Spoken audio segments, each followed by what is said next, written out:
So I know serialized videos on YouTube don't usually go too well. I guess it all depends, but I have decided to put together my 1,000 Suns army finally. So a little while back, I got the Hexfire box, and along with that now, I have obtained 2 boxes of Rubric Marines and 1 box of Exalted Sorcerers, which can, of course, take me up to about 1,000 points worth of 1,000 Suns.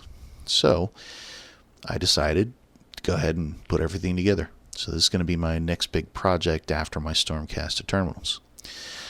It seems I've acquired an airbrush over the holidays. Quite a surprise, but I think I'm going to try my first hand at airbrushing with some test models, and then I'm going to airbrush my 1,000 Suns as well. Now, there's a lot of theories on how you should do this, whether it be, painting the whole model gold and then painting the blue over top, or painting the blue and then doing the gold. I think I'm going to try it both ways and see which way I like better, but I believe, even though it'll be a big pain in the ass, probably the best way to do it would be to paint the blue and then do the gold over top. And there's several reasons behind that, but even though it is going to be the tougher way to do it, I think that's what I've decided. So here I have my box of Rubric Marines, and I'm putting together the Aspiring Sorcerer.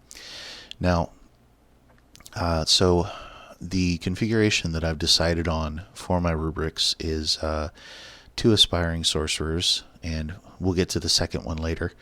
But 2 Aspiring Sorcerers, and the rest are going to be Inferno Bolt Guns with 2 Soul Reaper Cannons.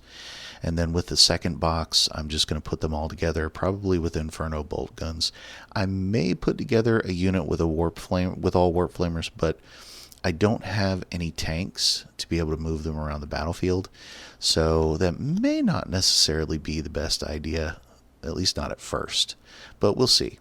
So I have decided also to try my hand at subassembly. Now, I've never done subassembly, but with these guys, I mean, because of all the little intricate details and pieces, I think I'm probably going to have to do subassembly, just because of the filigree all over their armor. Trying to do it any other way would probably result in really crappy looking models, and I kind of want these guys to stand out a little bit. I'd like to look a little bit better than the average models. Now, I had thought about doing some custom basing paste like I did with the Rain and Hell models that I used, but the basing paste turned out to not be what I was looking for. So I may use, I have a set of a bag of the Geek Gaming Scenics, like the Mars-like turf, and I may use that instead. I think that is what I'm going to use. I think it's called Martian Earth or something like that. But so here we go, and we have here the full model, all put together and ready to go, with the extraneous pieces there. Now the cape, I'm not sure exactly how I'm going to do the cape, but what I may end up doing with the cape is just using some poster tack on the back of it and putting it on a paper clip. Now, as you can see here, what I'm doing is I'm actually drilling out the various pieces. I had tried to drill out a hole in the flamer, and I messed it up, so I used some sprue glue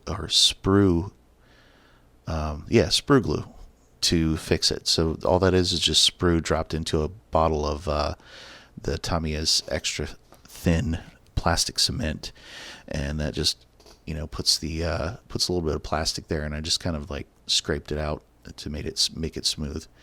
As you can see here, I'm getting the mold lines on some of the other models, and we'll just leave it right here, and I'll come back to you in a minute.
So, as you can see here, I'm dry fitting some of the arms for the Soul Reaper cannon.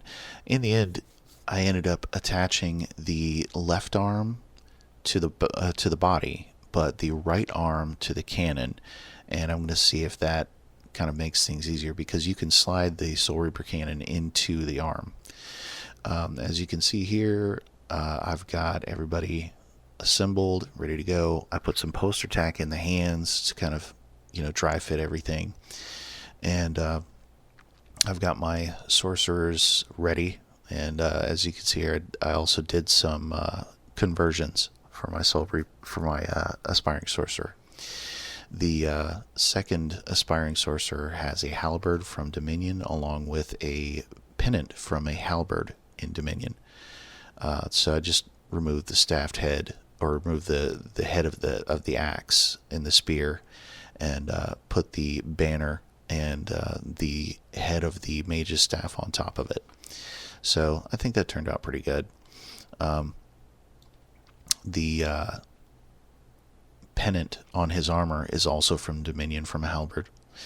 This is kind of a blurry picture, but you can see the backpacks all ready to go, along with the Soul Reaper cannons all ready to go on my sub-assemblies here. And just as a close-up, this is how I ended up doing the Soul Reaper cannon. Now this one, I had to put some poster tack in that little divot, but I still super glued it underneath. And that is everything ready to go, ready to rock. Now, if you like what you see, subscribe, and thank you for watching. Consider joining me on Patreon.